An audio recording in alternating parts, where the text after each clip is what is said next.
Hoje eu quero falar sobre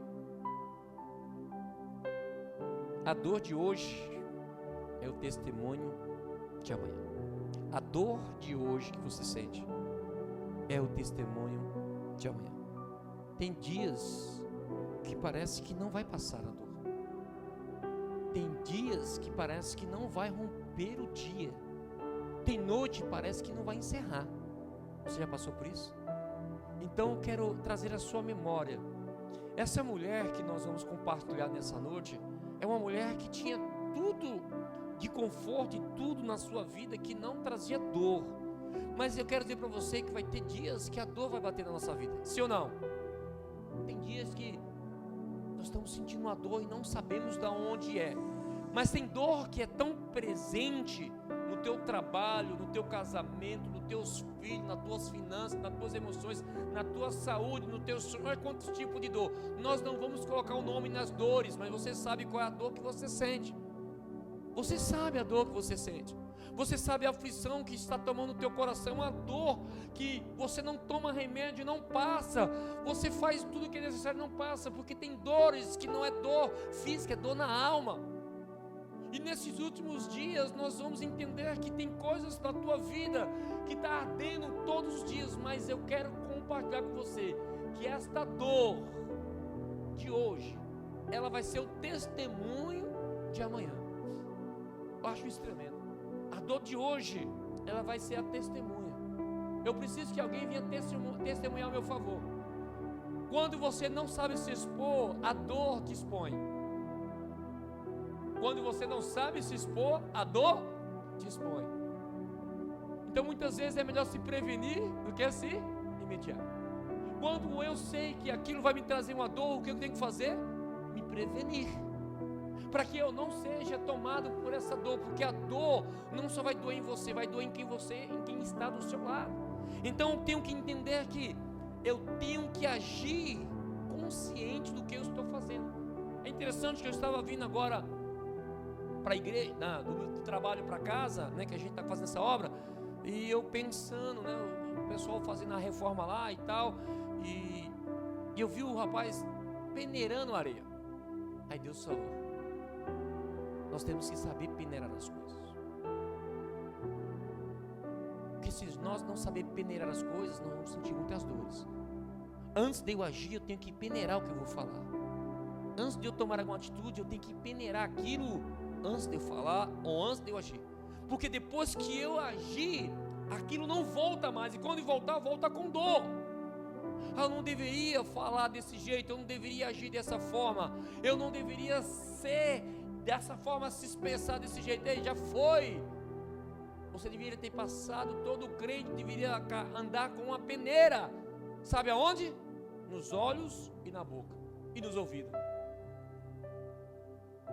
Nós deveríamos ter uma peneira antes de falar e pudesse reter algumas coisas. Essa peneira hoje, que eu vou dar um nome, chama Espírito de Deus, Espírito Santo. Ele é a peneira. Se ele não está te peneirando, tem um problema com você, não é com ele, porque ele tem falado. O problema é quantas vozes você tem ouvido e qual é a grossura da sua peneira. Tem irmão que tem peneira que passa um avião, tem irmão que tem peneira que não passa quase nada. Aí muitas vezes, esse irmão é muito religioso. Não, querido, eu não estou falando de religião, eu estou falando de cura, eu estou falando de manifestação do poder de Deus, para que não haja traumas. Quando você não tem peneira, você vai ter muitas feridas e muitos traumas. Eu preciso que você entenda que algumas coisas acontecem na tua vida, não foi o diabo, foi você. Obviamente que o diabo usou da oportunidade, porque ele é campeão para usar da oportunidade. Você baixou a guarda, ele, opa, peguei. Saiu a palavra, eu, peguei. Saiu um olhar, eu, peguei. Eu ouvi uma palavra, peguei. O diabo é assim. Mas quando eu olho para esta mulher, eu começo a entender um pouco da história dela. Era um dia normal, uma semana normal, como a nossa irmã Fátima teve no domingo aqui, quando foi na segunda, terça normal, quarta normal, e quando foi na quinta, chegou a notícia que trouxe dor, aonde Deus tinha recolhido uma linda rosa no seu jardim. E o nome dessa rosa tinha endereço e tinha uma família. Muitas vezes é conosco, muitas vezes é com você e comigo. Eu quero trazer ao seu coração nessa noite. É preciso você usar a peneira. Vira para o seu irmão e fala assim: vamos trocar a peneira? Eu acho que ele não entendeu não. Eu acho que ele não entendeu muito bem não. Não é para mim não. Fala assim: não é para mim não, é para o meu irmão que está do meu lado, né? É para o meu irmão que está do meu lado. Não, é para você mesmo. Porque primeiro começa em mim, tá, meu querido? O que mais me dói não é te ensinar. O que mais me dói é que eu tenho que viver isso. Aprenda uma coisa: o que mais me dói não é te ensinar. O que mais me dói é que eu tenho que viver isso. Aqui no altar você tem que viver o que você está pregando. Por isso nós temos trabalhado com o altar. O primeiro altar qual que é? O nosso casamento. O altar quer ver como é a vida nossa aqui na nossa comunidade, na nossa igreja de fé, como é que é o seu casamento? Qual é a peneira que você está usando dentro do seu casamento? Eu acho isso extraordinário. E eu comecei a olhar aquele homem sacudir aquela areia. Você acha que foi fácil? Acho que foi fácil tirar aquele monte de entulho, um monte de coisas que não era apropriado para fazer aquele processo? E ele sacudia, ia saindo só a areia perfeita, que seria necessário para usar naquilo que ele queria. E o resto, pastor, o que ele fez? Presta atenção: o que não te agrada, o que não serve, é jogado fora. Mas sabe o que acontece? Muitas vezes nós estamos carregando um monte de entulho. Nós não fomos criados para carregar entulho, nós fomos criados para servir ao Senhor. Amém? Amém, missionária Fátima? Nós somos criados para não carregar entulho, mas sim para carregar a presença de Deus. A palavra do Senhor diz lá em 2 Reis 4, versículo 1 em diante, ele começa a falar sobre uma mulher. 2 Reis 4, de 1 em diante, ele começa a falar uma história muito conhecida. O Senhor começa a falar sobre uma mulher que tinha um esposo. Esse esposo, ele era servo do Senhor Jesus e ela tinha 2 filhos. Então, na história diz que era uma família perfeita. Uma mulher que tinha um homem que servia o Senhor. E este homem teve o dia de se encontrar com o Senhor. E aí, nesse texto, eu começo a entender que as notícias que vêm é para trazer confronto em nossas vidas. Toda notícia que vem aos nossos ouvidos e a nossa vida é para ser confrontada. E Deus não deixa nenhuma dívida ao nosso respeito, porque Deus já pagou todas as nossas dívidas. Mas nesse texto e nessa história, por que Deus deixou essa história? Isso é o que eu acho interessante, e eu quero chamar a sua atenção. Por que Deus permitia escrever todas as histórias? Aqui Jesus ainda não tinha nascido, aqui é a história dos profetas. Mas por que Deus deixou escrever essa história? Porque era interessante você entender que a sua história tem que ser lida, querido. Agora, que tipo de história você está escrevendo? Você não sabe o nome dessa mulher, eu não sei o nome dessa mulher. Você não sabe o nome dos filhos, você não sabe o nome do marido, mas são personagens que foi realmente vivida na história, que Deus deixou bem claro na sua história, para que hoje eu e você pudesse compartilhar que antes de você existir, já existiam pessoas passando por problemas, e a história não deixa passar despercebida. Por isso que eu falo você, a sua história não pode passar despercebida. Você não veio aqui somente para crescer, morrer e não deixar um legado. Você veio aqui para um propósito maior. Essa mulher veio com um propósito maior, deixar um legado para nós, deixar um legado para minha família. Um legado de quê? De superação, um legado de cura, um legado de entrega, um legado de reconhecimento. A história começa a mostrar que ela não abriu mão daquilo que Deus deu para ela. Mas o texto começa a me mostrar uma realidade que vai contra a sua realidade. Uma realidade que ela não sabia lidar com isso. E tem circunstância e situação em nossas histórias que nós não sabemos lidar. Por isso que é tão interessante você ter uma referência na sua vida. Por isso que é tão interessante você ter pastores na sua vida. Pessoas que venham te dar direção. Pessoas que venham te dar direção.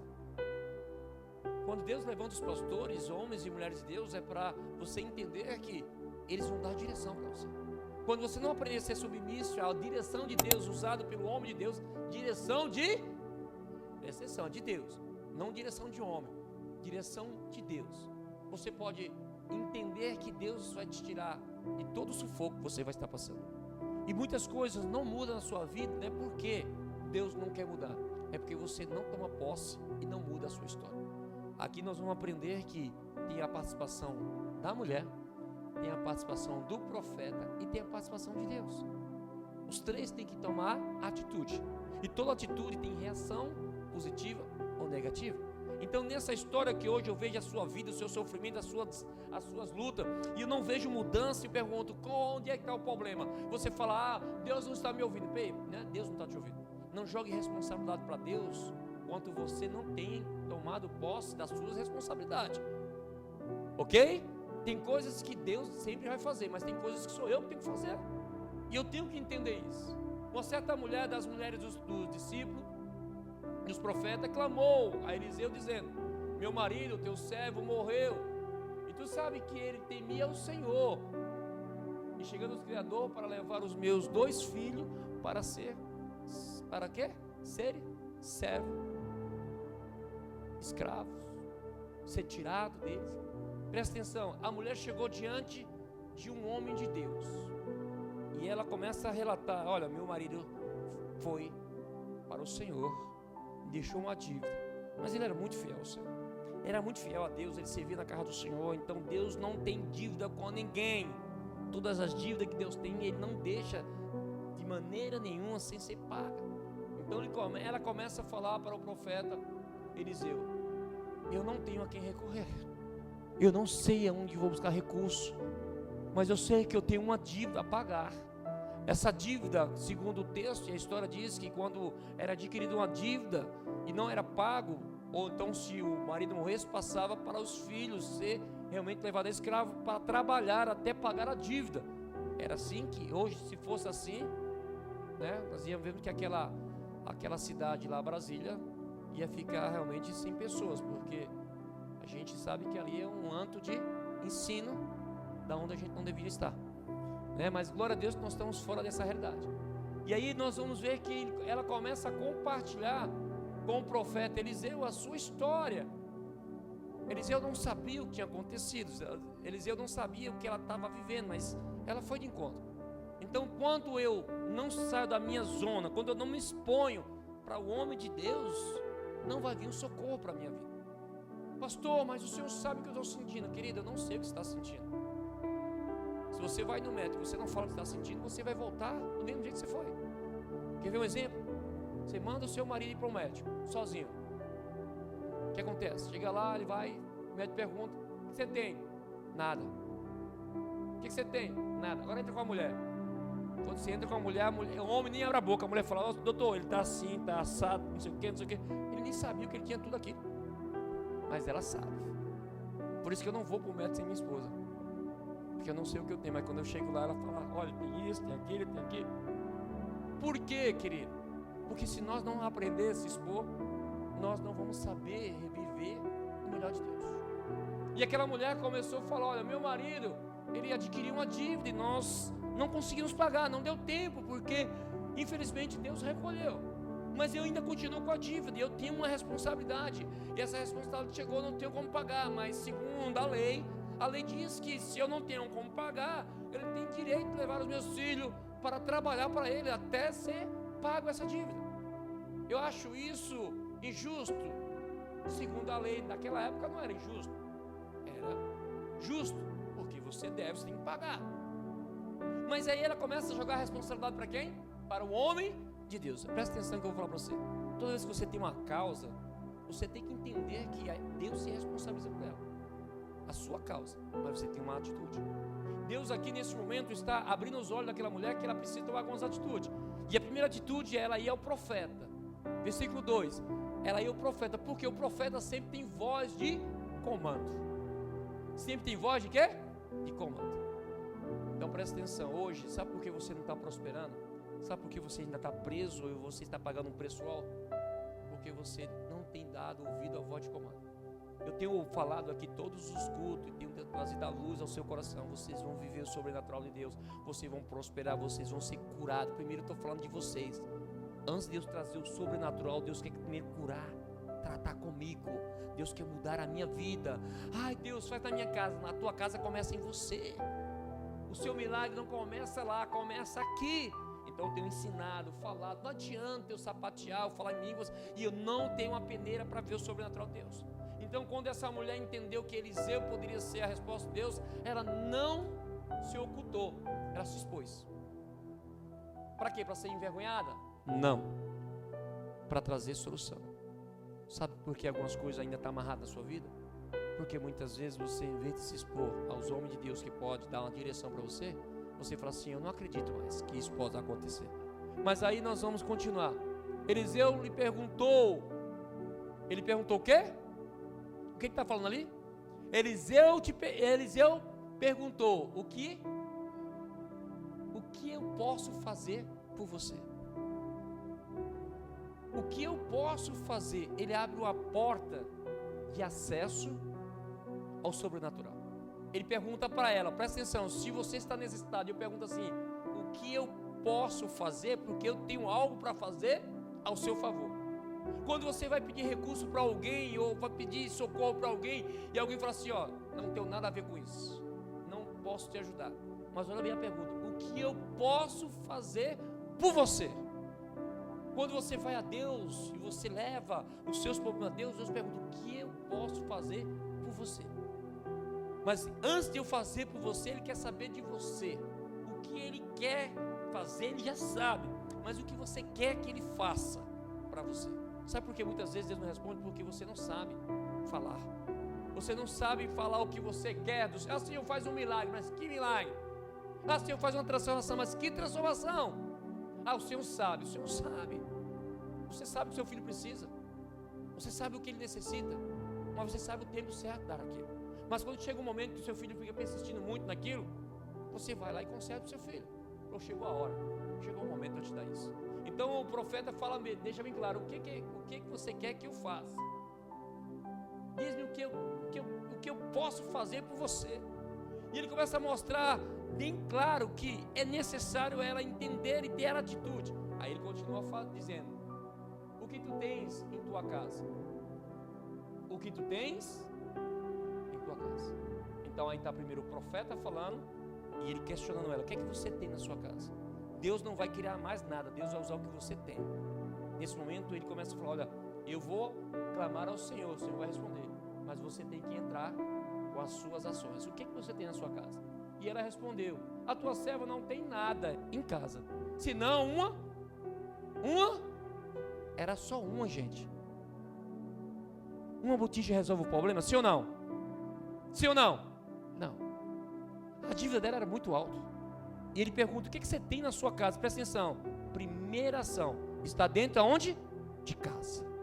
Eu falei para você que o primeiro ministério começa onde? Dentro de casa.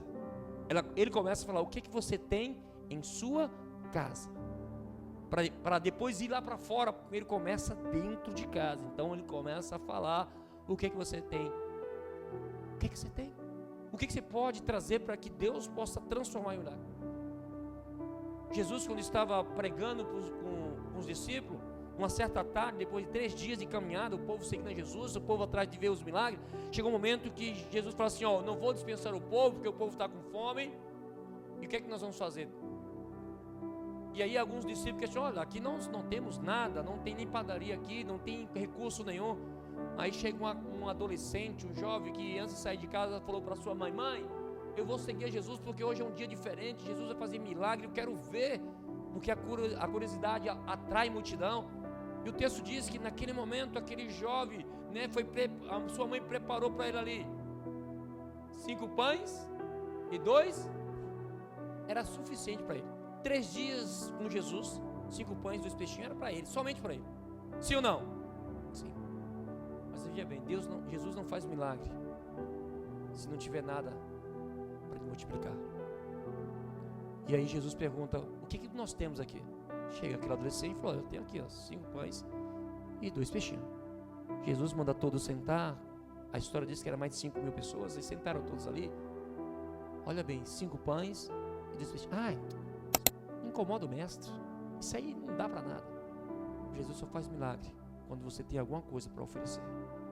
Jesus não faz um milagre do nada, porque tudo já foi criado pela palavra. Jesus faz multiplicação daquilo que você tem. Hoje o Senhor quer multiplicar a tua fé. Hoje Jesus quer multiplicar a tua esperança. Hoje Jesus quer multiplicar o amor. E nessa noite Jesus quer multiplicar a cura. Então, quando Jesus fala para aquele menino, traz para mim, ele levanta e abençoa. E ali eu via 12 cestos. E cada cesto transbordava. Fazia o quê? Transbordava. O texto diz que alimentou todo mundo e sobrou o quê? 12 cestos. Aquele menino foi embora com quantos pães? Com quantos peixes? A história não fala, mas eu vou falar para você. Ele não voltou com 5 pães. Ele não voltou com 2 peixes. Ele voltou com a marca de Cristo e a abundância nas suas mãos. Porque o Senhor não nos deixa voltar de mão vazia. E aí Jesus, nessa história, usando o profeta Eliseu, ele começa a perguntar para a mulher: o que você tem em casa? O que você tem em casa? E ela fala: não tenho nada em casa. Quando eu não reconheço o que eu tenho, eu continuo não tendo nada. Quando eu não reconheço o que eu tenho, eu continuo não tendo nada. Aí ela lembra que tem uma botija. Eu tenho uma botija. Querido, uma botija é o suficiente para trazer esperança, para trazer a multiplicação, para trazer a cura.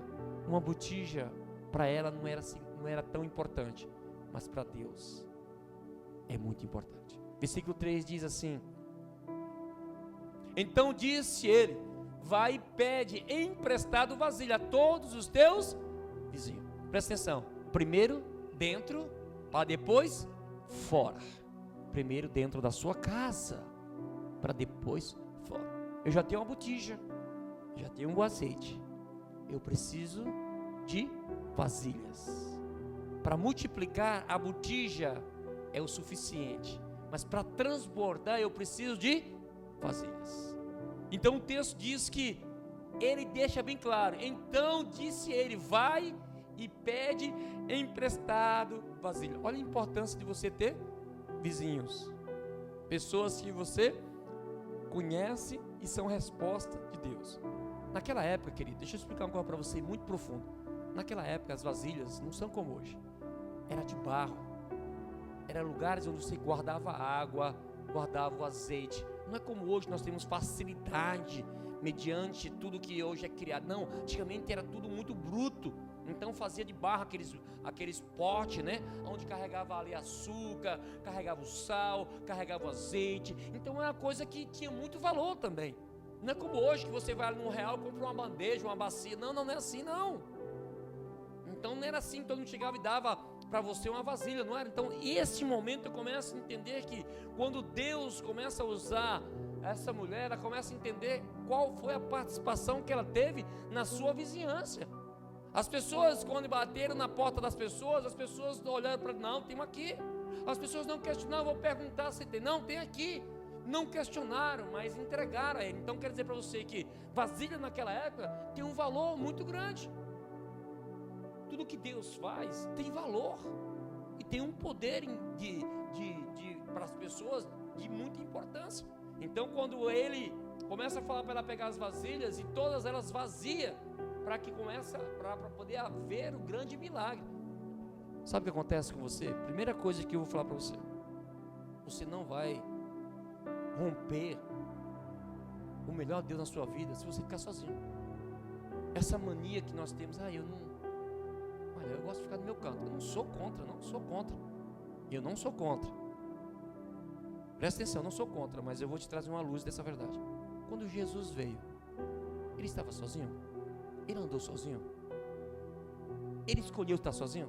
Até no momento da maior aflição dele, ele chamou os discípulos, chamou 3: vão comigo. Vocês vão ficar orando, mas vamos comigo. Olha bem a importância do relacionamento. Jesus poderia fazer tudo sozinho, sim, mas a importância de estar junto, a importância de eu ter uma comunhão com o meu irmão, a importância de eu compartilhar com o meu irmão, a importância de eu estar junto com o meu irmão. Isso mostra o quanto nós precisamos. Quem vive sozinho, querido, não chega a lugar nenhum. Não chega a lugar nenhum. Me dá um exemplo de alguém sozinho que chegou muito longe. Teve um camarada, há muitos anos atrás, você vai lembrar dessa história, era um padre, ele queria chegar num determinado lugar, não sabe aonde, nem de que forma ele ia parar aquilo, mas ele encheu um monte de balão, não sei se você sabe, encheu um monte de balão, um dia tal, não lembro bem o dia, e ali soltaram ele com GPS, achando que seria o suficiente. Até hoje o GPS está sendo procurado, até hoje esse padre está sendo procurado, porque sozinho você não chega lugar nenhum. Não sabe onde ele foi parar, você pode procurar isso na internet, não sabe onde foi parar, nem sabe aonde ele chegou. Quer dizer o que, querido? Sozinho nós não vamos muito longe, com você nós chegaremos muito longe. Eu preciso de você, você precisa de mim, nós precisamos um do outro. Então ele começou a falar, vai lá, pega as vasilhas, não vasilhas poucas, mas traz bastante vasilha, porque eu creio que o milagre vai ser grande, a sua bênção vai ser maior. Versículo 4 diz assim: então entra e fecha a porta sobre ti e sobre os teus filhos, e deleita o teu azeite em todas aquelas vasilhas, e põe à parte aquelas que estiver cheia. Eram muitas vasilhas.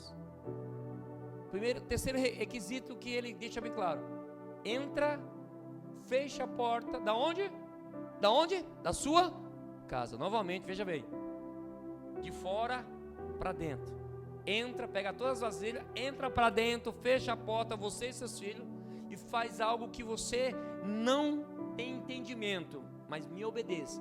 Derrama o azeite sobre as vasilhas. Eu não estou vendo milagre, só derrama o azeite. Eu não estou vendo milagre, só derrama o azeite. Eu não estou vendo milagre, só derrama o azeite. E aí você vai ver a multiplicação. E quando as vasilhas enchia, coloca a parte. Quando as vasilhas enchia, coloca a parte. Quando as vasilhas enchia, coloca a parte. Por quê? Porque elas iam enchendo. Versículo 5.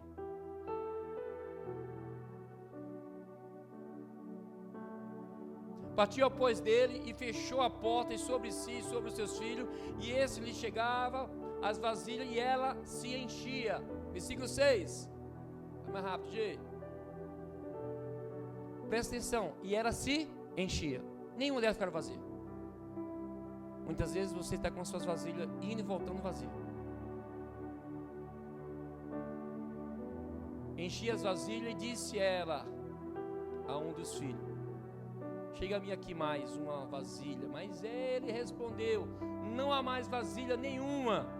E o azeite parou. Então tem começo, meio e fim. A história dessa mulher começou dizendo que ela estava condenada a perder os dois filhos. Tem coisas na tua vida que já está determinado um sofrimento, mas quando você ouve a voz de um profeta e você obedece, aquilo que era para terminar mal, o Senhor transforma em milagre.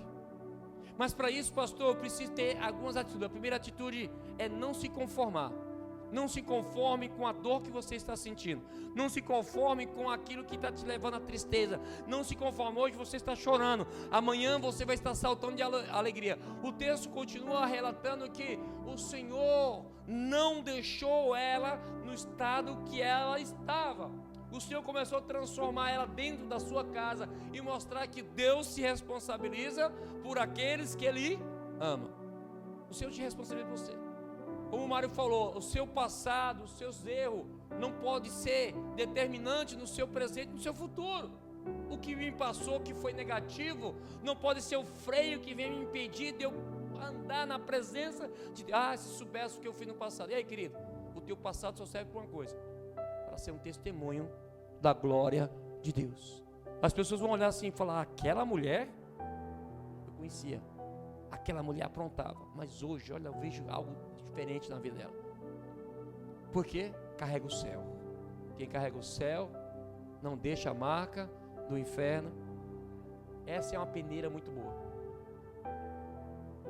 E aí nós vamos ver que instantaneamente o azeite cessou, parou. Então quero dizer para você que nessa noite o que você está precisando na sua vida é do azeite. O azeite da multiplicação. Multiplicação do perdão, da misericórdia, da perseverança, da abundância. Eu preciso voltar a ser isso. Pastor, mas eu achei que vir à igreja era suficiente. Não, querido, não. A igreja é um lugar de desconstrução. Sabe o que muitas vezes eu me vejo? eu vejo como aquele homem que quebra pedras. Já viu aquele homem que quebra pedra? Ele pega aquela marreta pesada, aquela pedra imensa. Você olha assim e fala, não vai dar certo. Ele começa, tem. Daqui a pouco começa uma rachadura. Ele pega a talhadeira, coloca naquela rachadura e tem. Daqui a pouco ela, pô. É o que Deus está fazendo comigo e com você. Deus está nos colocando diante de uma dor para ser testemunho de Deus amanhã em nossas vidas. Essa mulher estava chorando quando ela olhou aqueles homens vindo buscar o que ela tinha mais de valor, os seus filhos, porque ela já estava se sentindo desamparada, porque a quem sustentava a casa, quem era o protetor, quem era a voz de comando não estava mais. Então ela perdeu a sua liderança e agora ela está chorando. E Deus nunca pode deixar ou virar as costas quando alguém está necessitado de um socorro no momento de angústia. Deus nunca vira as costas para uma mãe, para um pai que está clamando ao Senhor por um socorro para aqueles que ela ama depois de Deus, que são os seus filhos. Então hoje eu quero dizer para você, querido, que você tem que entender que é necessário voltar a fluir azeite na tua vida. E o azeite ele vai trazer avivamento dentro da sua casa. Voltou a ter festa dentro da sua casa, não foi na casa dos vizinhos não, foi dentro da sua casa. E o texto continua dizendo, e eu vou relatar, não precisa colocar, diz que ela não somente teve azeite para si, mas pagou todas as suas dívidas e viveu daquele que sobrou. Ela quer dizer o quê? Que o que o Senhor está fazendo para você não é para hoje, é para todos os dias. A porção de Deus na sua vida não é só para agora, é para todos os dias. Mas pastor, está difícil, mas pede para que o Senhor multiplique o azeite sobre a tua vida, para que você não venha desistir e não continue sentindo dor. Pastor, como eu faço para tirar dor? A dor não sai, vem a cura. A cura vem, não tem como evitar a dor. Não tem como você evitar a dor. A dor não tem como evitar. Quando você está num momento de fragilidade, essa dor ninguém tira. A gente ora, conversa, mas se não vir o Espírito Santo do Senhor, um azeite fresquinho do céu, trazer o bálsamo sobre a tua vida, você não vai ver o sobrenatural do céu. Querido, sabe por que muitas vezes você não saiu do lugar? Porque você não se permite. A primeira coisa que essa mulher fez foi reconhecer que ela tinha algo para oferecer. Ela não só apresentou a sua dor, ela apresentou a solução. Ela só não sabia como fazer. Tem coisas na sua vida que Deus já te deu e não agiu ainda porque você não se permitiu Deus agir. Pastor, mas eu quero que Deus... Então chegou o lugar, chegou a hora, chegou o momento. Pastor, já ouviu 1000 vezes a pregação, vai ouvir mais ainda. Quanto mais duro você for, mais sofrimento você vai passar. Quanto mais resistir à voz do Senhor, mais ainda você vai sofrer. Quanto mais você ouve a voz do Senhor e se permite ser curado, querido, não tem para ninguém. Então nessa noite eu quero que você pegue a sua botija. Eu quero que você entenda que nessa botija tem esperança, tem renovo, tem cura, tem restauração, tem perdão. Nessa botija não é só apenas uma botija, é algo que vai transbordar. Eu sei na área que eu preciso, você sabe na área que você precisa. Nessa noite eu quero dizer para você que ela começou mal a sua história, mas a sua dor não continuou com ela. A dor começou, no começo de uma história de perca, mas o Senhor trouxe a restituição sobre a sua família e sobre a sua casa. Fique de pé em nome de Jesus. Eu quero que você fique com a sua botija. Hoje o Senhor quer tirar de você o melhor. Nessa noite o Senhor não só quer te trazer a presença dEle, Ele quer contar com você. Tem uma palavra que eu escuto muito que diz assim, ó: quem não serve para servir, não serve para nada. Vou repetir: quem não serve para servir, não serve para nada. Para pensar. Quem não serve para servir, não serve para nada. Eu não sei qual é a sua concepção dentro disso, mas eu escolhi servir o Senhor. E eu quero que você entenda que é a escolha minha. Eu quero que você entenda que é a escolha sua. Quando você fez a escolha de estar neste lugar, eu quero que você honre essa escolha, porque é nessa escolha que Deus quer multiplicar o azeite Então eu escolhi estar nesse lugar. Eu escolhi ser o homem que eu quero ser. Eu escolhi ser o marido que eu estou sendo. Eu escolhi ser o filho que eu sou. Eu escolhi ser o profissional que eu sou. Não fui do acaso, não foi um mal do destino, como muito. Eu fui um aborto da natureza. Não. Eu escolhi. Eu escolhi nascer na família que hoje eu estou. Na mesma família, eu escolhi estar nessa família. Porque Deus não é inconsequente. Você está na família que Deus escolheu que você estivesse. Deus não é inconsequência. Agora, se a família não se tornou o que você gostaria, isso não é culpa de Deus. Porque o maior propósito de Deus é trazer uma família debaixo da graça de Deus. Pastor, eu estou sofrendo muito. Querido, olha a dor que essa mulher está sentindo. Pastor, eu estou sofrendo muito. Chegou o momento de Deus trazer a cura para o seu sofrimento. Eu vou falar algo para você.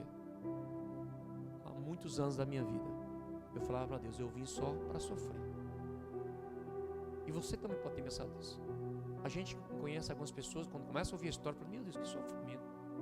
Mas qual o propósito desse sofrimento? É Deus ser reconhecido. Hoje eu sei que Deus permitiu passar por tudo. Deus permitiu, não era vontade de Deus.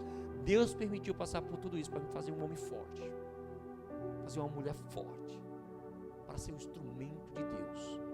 Porque quando você é reprovado, você volta lá no final da fila novamente. E quantas vezes você tem sido reprovado? Sabe por quê? Porque você tem desistido. Mas eu não tenho um pessoa. Ei, presta atenção. Eu não estou falando de pessoa, estou falando de você. Quando essa mulher entendeu, ela foi buscar só vasilha, não tinha mais pessoas. Ela trouxe vasilhas vazias. Então nesse momento o Senhor quer fazer transbordar em você o azeite do Senhor. Mas eu quero dizer para você, se você não serve para servir, você não serve para nada. É forte, né? Mas é a minha verdade. Eu falo assim, se eu não sirvo para ser um marido, eu não sirvo para construir família. Se eu não sirvo para ser uma boa esposa, eu não sirvo para construir uma família. Se eu não sirvo para ser um bom filho, eu não sirvo para ter um pai. Então veja bem que tudo tem uma colocação e tem uma verdade. Se eu não ganho bem, eu não sirvo para ser um funcionário. Eu não sirvo para ser um patrão. Se eu não sei reconhecer o que Deus está fazendo, eu não sirvo para quase nada. Então vamos buscar a nossa identidade. Primeira coisa, a mulher reconhecia quem era o marido dela. O meu esposo era profeta, homem honrado. Eu sei o valor que ele tinha e o legado que ele deixou. A presença de Deus do profeta Eliseu. Eliseu não tem como negar aquilo que ele é. Eliseu não tinha como negar quem era o marido dela. Não tem como esconder quem você é. Então hoje eu quero dizer para você que as pessoas não dêem título para você, mas deixa Deus dar o título para você. O título dessa mulher é: a dor de hoje é o testemunho de amanhã. Qual o nome dela? Não sei. O nome dos filhos? Não sei. Mas a história eu sei. E eu pergunto para você, qual é a história que você tem deixado para aqueles que vão vir depois de você? Você tem inspirado pessoas? Ou você tem trazido dúvida ao coração das pessoas? Presta atenção. O seu testemunho fala mais alto do que muitas palavras suas. Muitas vezes eu prefiro não falar e agir do que falar e agir ao contrário. Esse é mentiroso duas vezes. O mentiroso, ele fala ao contrário. Ele não faz o que deve fazer e fala o que não faz. Então faça o que tem que ser feito e depois fale o que você tem que fazer. Amém? Então feche seus olhos em nome de Jesus.